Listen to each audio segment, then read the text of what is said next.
나의 말이 곧 기록되었으면 책에 씌어졌으면 철필과 납으로 영원히 돌에 새겨졌으면 좋겠노라. 내가 알기에는 나의 대속자가 살아계시니 마침내 그가 땅 위에 서실 것이라. 내 가죽이 벗김을 당한 뒤에도 내가 육체 밖에서 하나님을 보리라. 내가 그를 보리니 내 눈으로 그를 보기를 낯선 사람처럼 하지 않을 것이라. 내 마음이 초조하구나.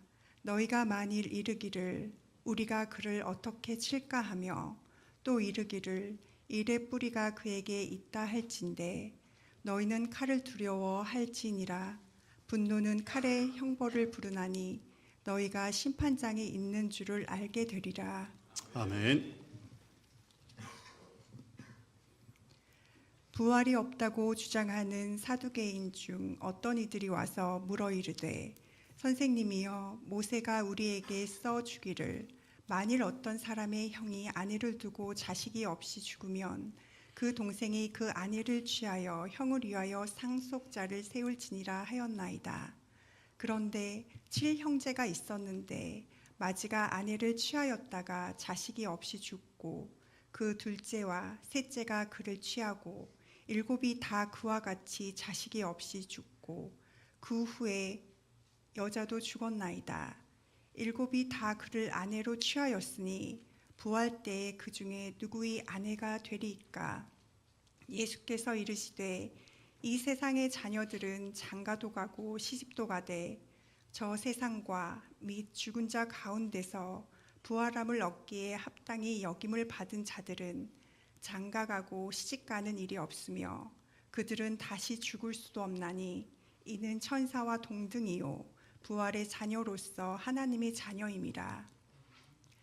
죽은 자가 살아난다는 것은 모세도 가시나무 떨기에 관한 글에서 주를 아브라함의 하나님이요 이삭의 하나님이요 야곱의 하나님이시라 칭하였나니 하나님은 죽은 자의 하나님이 아니요 살아있는 자의 하나님이시라.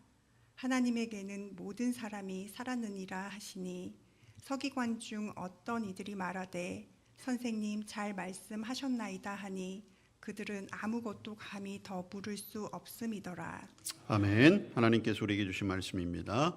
네, 오늘은 욥기 19장 말씀과 누가복음 20장 말씀을 통해서 부활의 삶이라는 제목으로 말씀의 은혜를 나누고자 합니다. 욥이라고 하는 사람이 있었습니다. 구약의 인물이지요. 당대 의인이라고 칭함을 받았습니다. 의인이라고 칭함을 받았다라고 하는 것은 하나님을 전적으로 신뢰하는 사람이었지요. 그리고 하나님의 말씀대로 살려고 애썼습니다. 특히 죄짓지 않기 위해서 무던히도 애를 쓴 사람이 이 욥이었어요.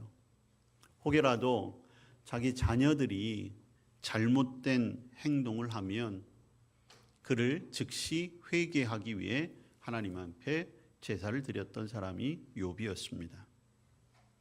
그런데 어느 날 하나님의 징계를 받았어요. 징계라기보다는 하나님께서 욥에게 고난을 주셨지요. 몹쓸 병에 걸렸습니다. 그것뿐만이 아니라 자기의 자녀들이 일시에 죽임을 당했어요. 모든 재산을 다 잃어버렸습니다. 육체적으로나 정신적으로나 큰 고통에 휩싸였어요. 욥을 가장 괴롭혔던 것은 기왓장으로 자기 몸을 긁고 긁어도 사라지지 않는 가려움증이 아니었습니다. 내가 왜? 라고 하는 질문이었어요. 하나님은 도대체 왜 나에게? 그렇지만 하나님은 어떤 응답도 주시지 않았지요. 욥을 곁에서 지켜보았던 사랑하는 가족들, 그의 아내도 욥을 조롱하듯이 차라리 그런 하나님 버리고 죽는 게 낫겠다 이야기할 정도였고, 소위 말해 믿음의 친구였고 인생의 동반자처럼 여겨졌던 친구들은 돌아가면서 욥에게 내가 무슨 숨겨놓은 죄가 있는 거 아니냐, 다시 한번 하나님 앞에 회개해라, 그런 이야기만 할 뿐이었습니다. 그렇지만 욥은 정말 잘못한 게 없었어요. 아무리 생각해도 이유를 모르겠는 거예요. 하나님 앞에 항변해 보기도 합니다. 물어보기도 합니다. 원망해 보기도 하고 소리쳐 보기도 하지만 하나님은 아무런 대답도 하시지 않아요. 매일매일의 삶 속에 욥은 지칠 법도 하고 실제로도 그의 육체는 점점 죽음을 향해 가고 있었겠죠. 그러던 중에 오늘 19장 우리가 함께 읽었는데 욥이 이런 고백을 하지요. 나의 말이 곧 기록되었으면 좋겠다. 나의 말이 기록되었다라고 하는 것은 내 진심이 조금 알려졌으면 좋겠다. 여러분, 욥의 진심은 하나님 앞에 내가 부끄러움이 없다라고 하는 거였어요. 그리고 지금 내가 당하고 있는 이 고난, 이것이 후대에 가서라도 좀 밝혀졌으면 좋겠다. 그러니까 여기에는 여러 가지 의미가 담겨 있어요. 아, 이번 생은 이제 틀렸구나. 그러니까 지금 자신이 당하고 있는 육체적인 고통, 정신적인 고통, 영적인 고통에 의해서 이미 스스로에게 죽음을 선언한 그런 상황이기도 해요. 철필과 납으로 영원히 돌에 새겨졌으면 좋겠다. 혹시 내가 죽더라도 지금 이 내 상황과 내 이 어려움들이 잘 기록되어져서 누군가는 그걸 좀 풀어줬으면 좋겠다. 그런 마음을 가지고 있어요. 그런데 그 다음에 고백이 있습니다. 25절에 보시면 내가 알기에는 이렇게 시작을 해요. 여기 안다라고 하는 것, 단순히 지식적인 경험이 아니라 욥은 이것이 그의 믿음이었어요. 어떤 믿음입니까? 대속자가 살아 계시다. 여러분, 욥은 예수님보다 먼저 있던 사람이지요. 우리는 대속자, 구원자 예수 그리스도를 고백하지만 욥 당시에는 이 대속자라고 하는 개념, 그리고 그 대속자가 예수님이라는 것을 사실 모르던 때예요. 그런데 욥은 어찌된 일인지 대속자가 살아계십니다. 고백해요. 더 나아가 뭐라고 고백합니까? 그가 땅 위에 서실 것이다. 땅 위에 서신다라는 것은 다시 오신다라고 하는 의미. 그러면서 26절에 보면 조금 삭막한 표현이긴 하지만 내 가죽이 벗김을 당한 뒤에도 내가 육체 밖에서 하나님을 보리라. 내가 알기에는 내 육체 밖에서 내가 하나님을 볼 것이다. 여러분, 이것은 지금 차라리 죽는 게 낫겠어 라고 하는 심정으로 고통과 아픔 속에 있었지만, 그러나 그 순간에도 놓치지 않고 버리지 않고 부인하지 않았던 욥의 믿음의 고백이었던 거예요. 오늘 이 욥의 고백은 구약 전체를 통틀어서 거의 유일하게 나오는 부활에 관한 이야기입니다. 구약에는 많은 율법이 있고 많은 하나님의 말씀이 있지만 부활에 관한 말씀은 거의 없어요. 그러나 이미 하나님의 계획은 태초부터 있었던 거잖아요.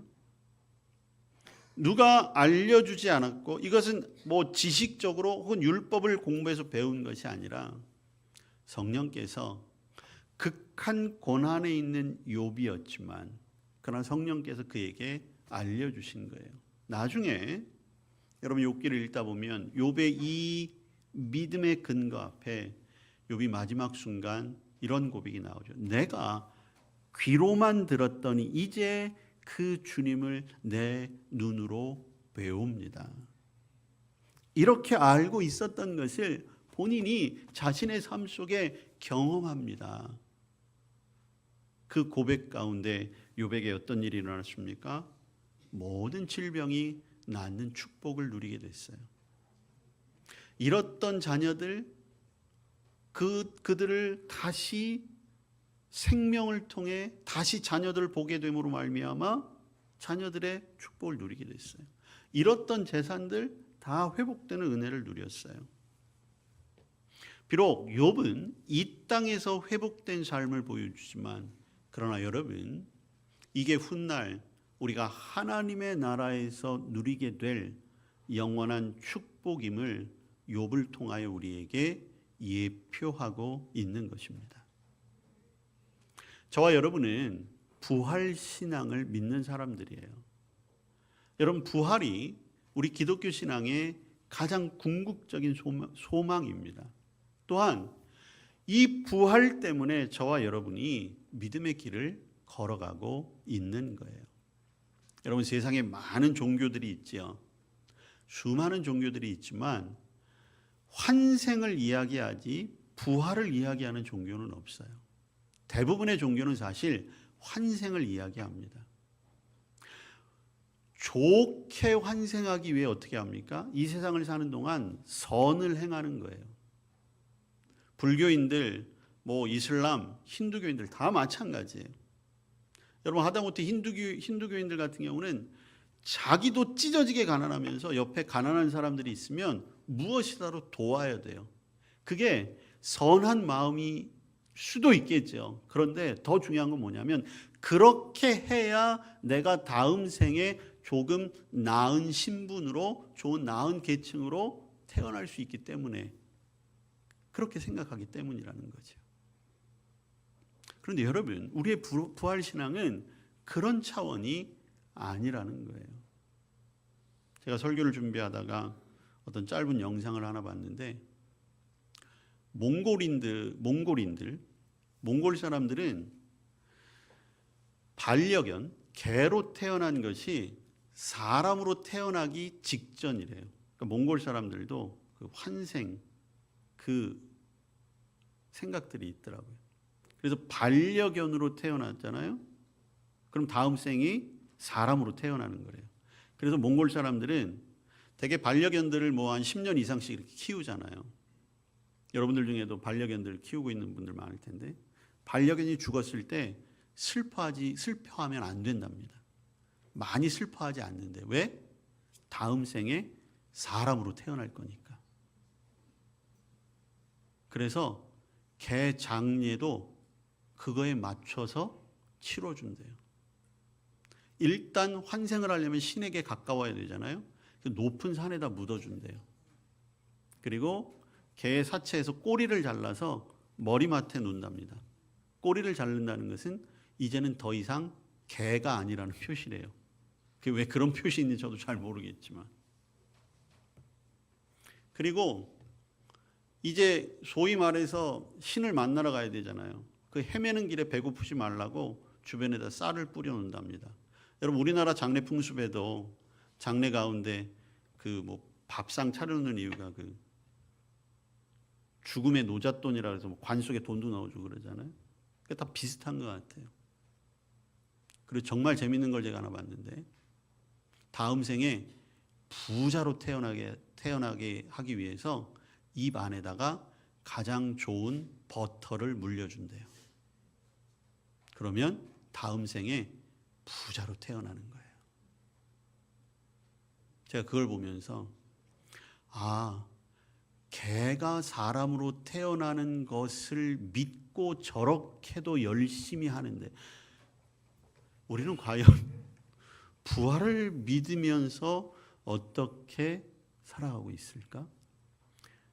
우리 가운데는 부활이 너무 당연하다고 생각해서 이 땅의 삶 속에 그 부활을 잊고 살아가는 건 아닐까? 혹은 부활이라고 하는 것이 너무 비현실적인 거예요.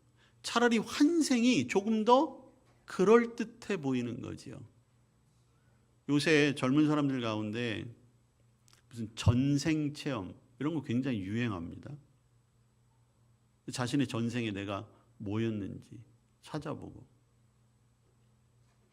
전혀 비기독교적인 그런 세계관 속에 우리가 살아가고 있다 보니까 이 부활이라고 하는 것을 우리가 너무 나중의 일, 그리고 비현실적인 일, 이런 것들로만 보는 거예요. 오늘 예수님에게 사두개인들이 찾아와요. 이 사두개인들은 유대인입니다. 하나님을 잘 믿는 사람들인데 이들은 부활을 믿지 않아요. 그래서 이 사두개인들의 목적은 하나님의 말씀 잘 지키며 이 땅에서 잘 사는 거예요. 그게 다예요.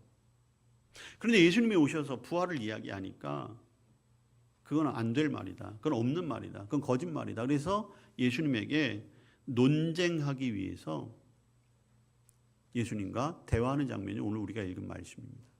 그러면서 그 사두개인들이 예수님에게 이렇게 시비를 걸지요. 율법에 나와 있는 말씀으로 시비를 거는 거예요. 신명기 25장에 보면 어떤 사람이 결혼을 했는데 남자가 후손을 보지 못하고 죽게 될 경우에는 그 형의 자리를 동생이 대신해서 들어가는 거예요. 그러니까 동생이 형수와 다시 부부가 되는 거죠. 그렇게 하는 이유는 고대 사회, 특별히 유대 사회는 장자로서의 혈통을 이어가는 게 중요해요. 그런데 형이 후손을 낳지 못하면 동생이 그 아내의 몸을 빌어서 형을 대신해서 그 장자의 혈통을 이어가게 하는 법. 그것을 형수 취사법 혹은 형제 상속법 뭐 이런 것들로 해서 율법에 그렇게 명시가 되어 있습니다. 근데 예수님 당시에는 이거는 사실 죽은 율법이에요. 그렇게 지키지 않는 법이에요. 근데 사두개인들이 그걸 가지고 와서 예수님에게 얘기하는 거죠. 첫째도 죽었어요. 둘째도 죽었어요. 그러다가 7번째 동생까지 형수와 함께 살았는데 후손을 보지 못했습니다. 근데 부활한다면서요. 그럼 부활해서 만나면 그 여자는 누구의 아내가 됩니까? 여러분 누구의 아내입니까? 가능성을 한번 따져보세요. 누구로 주는 게 낫겠어요? 처음에 만났던 사람? 아니면 마지막 같이 살았던 사람? 여러분 이게 무슨 말이야 라고 할 수 있겠지만 당시에는 예수님을 공격하기에 아주 좋은 무기가 됐다는 거예요. 왜? 율법에도 나와 있는 말씀이니까. 그런데 오늘 예수님께서 기회는 이때다 라고 하시며 그 말씀을 듣고 부활에 관한 정확한 이야기를 해주고 계시는 거예요. 오늘 우리도 그 이야기를 잘 들어야 돼요. 우리가 막연하게만 생각하고 있는 부활이 과연 정말 어떤 것인가? 예수님이 크게 두 가지를 말씀하십니다. 첫 번째, 우리도 오류에 빠질 수 있는, 그리고 우리도 잠시 잘못하면 착각할 만한 부활에 관한 그런 생각, 그것이 무엇이냐? 부활은 우리의 눈으로 보는 것이 아니라는 거예요. 우리의 기준으로 설명할 수 있는 것이 아니다라는 것입니다. 사두개인들이 첫 번째도 안 되고 두 번째도 안 되고 세 번째도 안 되고 그럼 누구의 아내가 됩니까? 이렇게 물으셨을 때 예수님이 거기에 대해 첫 번째다 막내다 그렇게 얘기하지 아니하시고 자 오늘 본문을 보시면 이렇게 말씀하고 계세요. 34절 말씀을 보니까 이 세상의 자녀들은 장가도 가고 시집도 가되 저 세상과 및 죽은 자 가운데서 부활함을 얻기에 합당히 여김을 받은 자들은 장가가고 시집 가는 일이 없으며 그들은 다시 죽을 수도 없나니 이렇게 말씀하십니다. 여기에서 저와 여러분 모두 천국에 갔다 온 사람이 없잖아요. 그리고 안타깝게도 천국에 갔다 와서 우리에게 좀 얘기해 준 사람도 없어요. 왜? 가면 올 수가 없으니까. 근데 오늘 이 예수님의 말씀에서 한 가지 천국에 없는 것 하나는 우리가 분명하게 알 수 있어요. 뭐가 없습니까?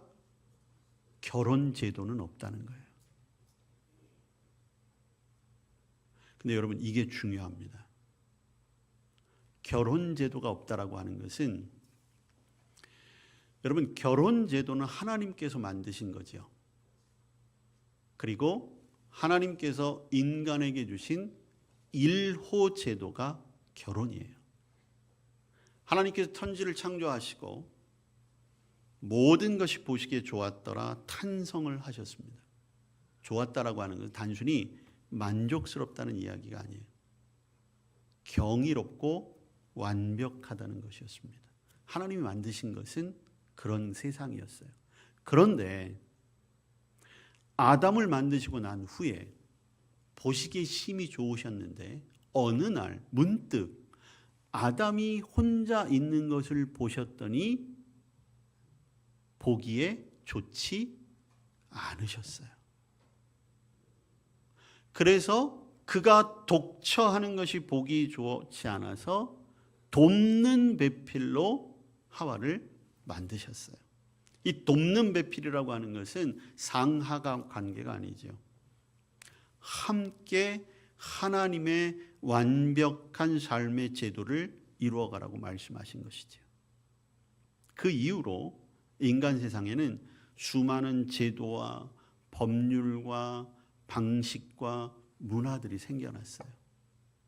그런데 오늘 예수님께서는 그 첫 번째 제도가 하나님의 나라에는 없다.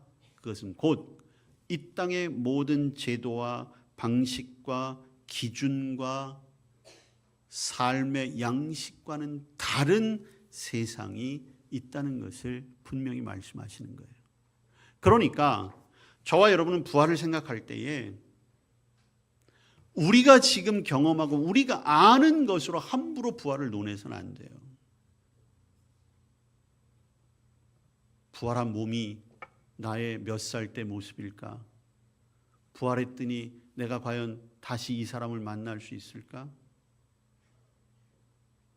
제 친구 가운데 어머니가 좀 일찍 돌아가신 친구가 있는데 그 친구가 저한테 한번 그런 얘기를 한 적이 있어요.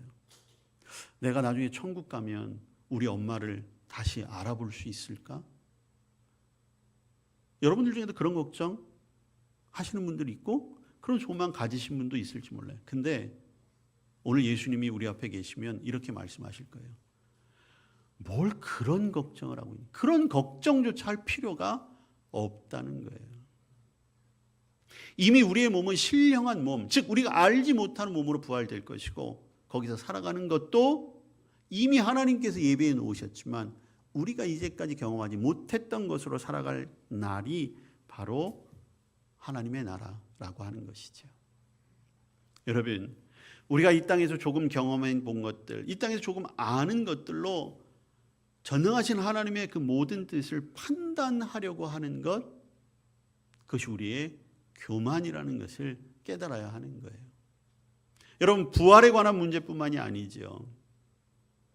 우리의 삶의 모든 영역 속에서 지금도 여전히 하나님은 일하고 계시고, 그리고 그 가운데 하나님은 그 뜻을 보여주고 계시는데, 때때로 우리가 내 한계 때문에, 내 기준 때문에, 내가 알고 있는 것 때문에 주님의 놀라우신 그 일하심을 우리 스스로 믿지 못하고 우리 스스로 제한하며 살아갈 때가 너무나 많이 있는 거예요. 저와 여러분 모두가 부활의 소망을 가지고 있습니다. 그러나 그 부활의 그 나라에서 어떻게 살아갈까? 그것은 하나님이 하실 일이에요. 단 저와 여러분은 반드시 부활할 것을 믿고 그 영광스러운 삶을 살아가며 이 세상에서 그 부활을 약속받은 자로서 그에 합당한 삶을 살아가는 것, 그리고 그 부활의 소망을 절대로 잊지 아니하는 것, 그것이 저와 여러분의 믿음의 길인 줄로 믿습니다. 그것이 우리의 믿음을 단단하게 하는 거예요. 그래서 이 세상에 조금 고난이 있다 할지라도 인내하는 것입니다. 이 땅에서 아무리 잘 산다 할지라도 겸손한 거예요. 왜? 분명히 이곳과는 다른 영원한 하나님 나라의 그 찬란한 영광의 삶이 있기 때문입니다. 오늘 예수님께서는 얄팍한 세상의 지식으로 부활을 논하고 천국을 설명하려고 하는 사두개인들, 어쩌면 오늘 우리들에게 분명하게 말씀하고 계시는 거예요.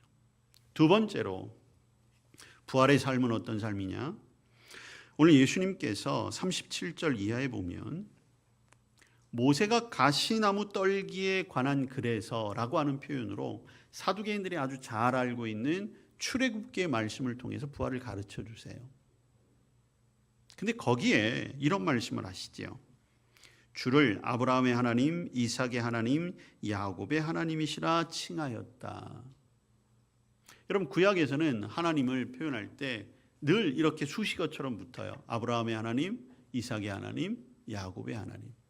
모세가 처음 음성을 듣고 떨기나무에 불이 붙은 것을 보고 직감적으로 이분이 하나님이시구나 라고 깨달았을 때, 그것을 확인하고 싶어서 물었을 때 하나님의 응답이 나는 아브라함의 하나님, 이삭의 하나님, 야곱의 하나님이야. 근데 이때에 여러분, 모세의 입장에서는 아브라함이나 이삭이나 야곱은 이미 죽은 옛날 사람이지만 하나님은 그렇게 표현하신 것이 아니에요. 지금 내 곁에서 나와 함께 지내고 있는 아브라함, 이삭, 야곱, 그들의 하나님이 바로 나야 라고 이렇게 설명하고 계시는 겁니다. 여러분, 이게 어떤 의미입니까? 엄밀한 의미에서 하나님은 정말로 살아계신 자들의 하나님이세요. 저와 여러분이 이 땅에 살아있는 동안에도 우리의 하나님이 되으시는 것입니다. 우리가 죽음을 통해 영원한 하나님의 나라에 가잖아요. 여러분, 하나님의 나라에서 우리가 살아가잖아요. 그렇기 때문에 하나님은 살아계신 자의 하나님이세요. 여러분, 이게 무엇을 우리에게 말해주는 것입니까? 누구든지 그리스도 안에 있는 자들은 이 땅의 삶도 보장해 주실 뿐만 아니라 영원한 하나님 나라의 삶이 이어지고 있다는 것을 분명하게 약속해 주시는 거예요. 여러분, 무슨 환생의 삶 이런 걸 의미하는 게 아니에요. 이 세상에 우리가 살아있는 육신을 가지고 지금 저와 여러분이 우리의 마음으로 믿고 우리 입술을 열어 하나님, 그 살아계신 하나님 내가 믿습니다 라고 그분 앞에 나아갈 때에 이제 저와 여러분이 그 믿음을 가지고 죽음 이후에 영광스러운 몸으로 부활하여 다시 한번 하나님 곁에 살아있는 자로 그 하나님을 고백할 수 있게 된다는 것이죠. 하나님이 우리를 사랑하심에 있어 그 사랑에는 끝이 없다는 거예요. 영원까지 이어진다는 것입니다. 하나님이 우리에게 원하시는 것 영원히 살라는 거예요. 이 땅에 사는 동안에도 살았지만 제발 죽은 것처럼 살아가지 말고 영원한 하나님 나라의 생명을 가진 자로 그렇게 살아가라고 말씀하고 계시는 것입니다. 숨질 때 영원으로 이어지는 삶을 살라고 말씀하고 계시는 거예요. 어떻게 가능합니까? 내 생명이 아니라 하나님의 생명으로 살기 때문에 가능한 것입니다. 여러분, 우리도 사실은 사두개인들과 같은 그러한 위험에 빠질 때가 많아요. 부활이 의심되기도 하고, 자칫 잘못하면 그 부활을 그저 내 기준으로 생각해서 거기에 어떤 집이 있고 어떤 몸을 가지고 살아가고 있고 무엇을 하고 살아가고 있고, 그렇게 생각한 나머지 더 크시고 더 위대하시고 더 경이롭고 아름다운 하나님의 진정한 천국을 놓치며 살아가고 있다는 것입니다. 여러분, 어떤 미래를 소망하고 계십니까? 우리의 미래는 이미 우리의 결단과 행동 안에 실현되고 있는 거예요. 왜? 오늘 저와 여러분이 부활할 것이냐, 하나님 나라에 갈 것이냐라고 하는 것은 지금 내가 믿고 있느냐, 그렇지 않느냐로 결정되기 때문입니다. 그러기에 하나님은 더욱이 살아계신 자들의 하나님이신 거예요. 내가 살아있을 때 내 믿음으로 고백해야 하는 것이지요. 예수님 안에 있는 이 생명을 모르기 때문에 때때로 우리는 현실에 집착하고 이 땅이 다인 것처럼 살아갈 때가 너무나 많은 거예요. 고통이 다가오면 그 고통을 참아내지 못한 채 자신의 삶을 놓아버리는 이유도 그런 이유인 거죠. 이 세상에서 하나님이 주신 것에 감사하며 살아야 되는데 그것이 감사가 아니라 자신의 삶을 자랑하고 그 쾌락에 빠지는 삶으로 살아가는 것도 결국에는 온전한 부활신앙을 갖지 못했기 때문인 것이죠. 저와 여러분 모두 다시 한번 우리에게 있게 될 부활의 삶 가슴 깊이 묵상하며 살아가시기를 바랍니다. 저와 여러분 안에 이미 하나님의 생명이 살아있는 자로서 이 땅에 사는 동안에도 천국의 기쁨을 맛보고 이제 훗날 분명 주님 나라에 이르게 될 터인데 그때 예비되어져 있는 더 큰 은혜와 축복 소망하며 그 나라를 바라보며 살아갈 수 있는 우리 모두가 되기를 간절히 축복합니다. 우리를 택하시고 부활에 이르게 하셨습니다. 그 소망으로 살아가게 하옵소서. 우리의 얄팍한 지식으로 하나님의 나라, 하나님 나라의 방법 판단하지 않게 하시고 말씀대로 성령 인도하시는 대로 순종하는 우리의 삶이 되게 하여 주시옵소서. 예수님 이름으로 기도합니다. 아멘.